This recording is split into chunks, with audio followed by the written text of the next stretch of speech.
Sana ito na ang maging huli.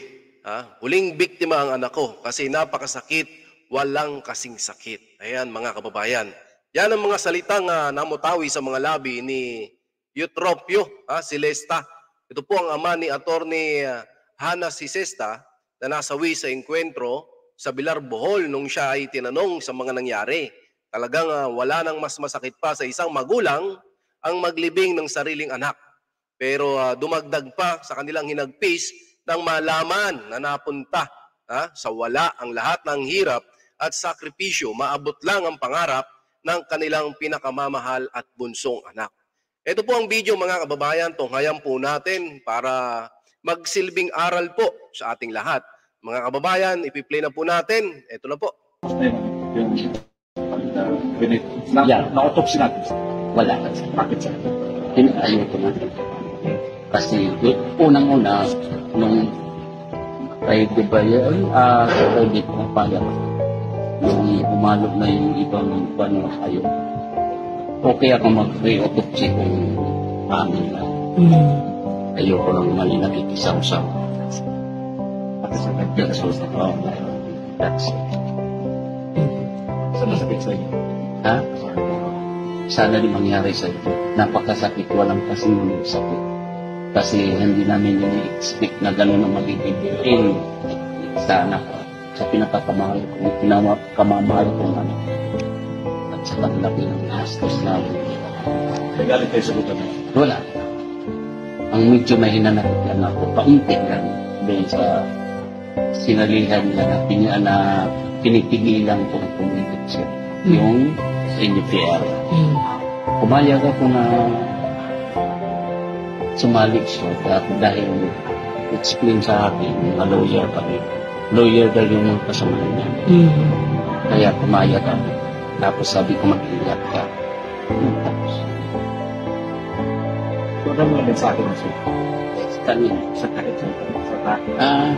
Sana ito na maging huling biktima ng anak ko. Kasi napakasakit, walang kasing sakit. Ang nadarama ng tulad ng nadarama namin. Sir, bago nangyari yung sa Bilar, sir, ano yung last na nalaman mo, sir, sa mga whereabouts ni Ma'am Hana, sir? Usa lang ang alam ko, members yan ng inyong pair, other than lang po.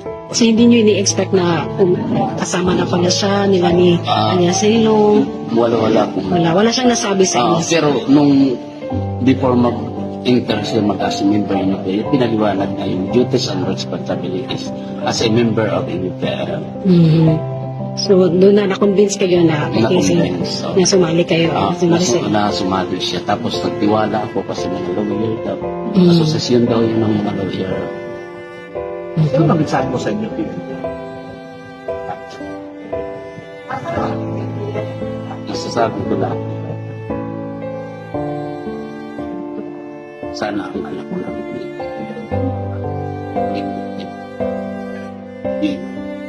Sir, pangilang anak mo si Ma'am Hana, sir? Bali, bunso ko. Dalawa lang ang anak ko. Okay. Urban.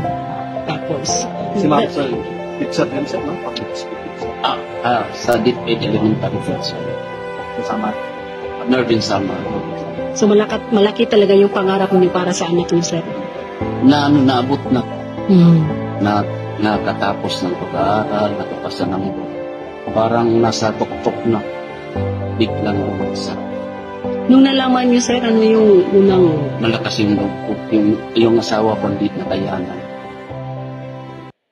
So ayan po mga kababayan, sana ay talagang makuha natin yung moral lesson ng pahayag po ni tatay, tatay po ni Attorney Hana J, si Sesta, na nasawi nga po sa engkwentro. Alam niyo po mga kababayan, nakakalungkot. Sa totoo lamang po, sana wala na po sila talagang ma-recruit pa. Kasi isang ama na naman, isang mga magulang na naman ang nawala ng anak nang dahil sa mga NPA na to, mga kababayan. Sana bantayan natin mabuti yung ating mga anak. Ito nga po, isang abogado na nga po ito . Pero pumilit pa rin, Siguro dahil alam niya na yung kanyang pinaglalaban na sa palagay niya ay tama, no? Pero ang masakit lang ay humantong tayo sa ganito.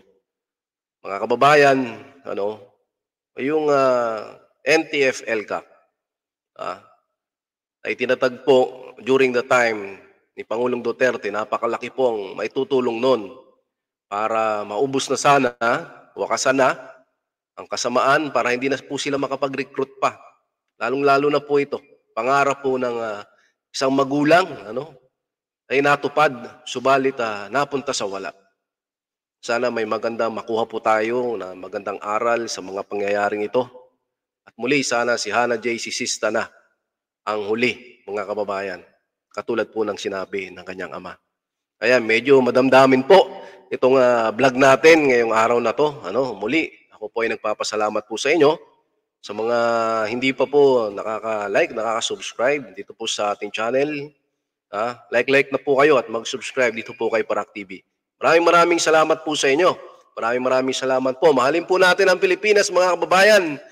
At huwag po tayong magpaloko. Huwag po tayong magpa-recruit sa mga kabataan diyan sa mga makakaliwang grupo na yan nasisira ng ating kinabukasan. Uli, magandang araw. Maraming salamat.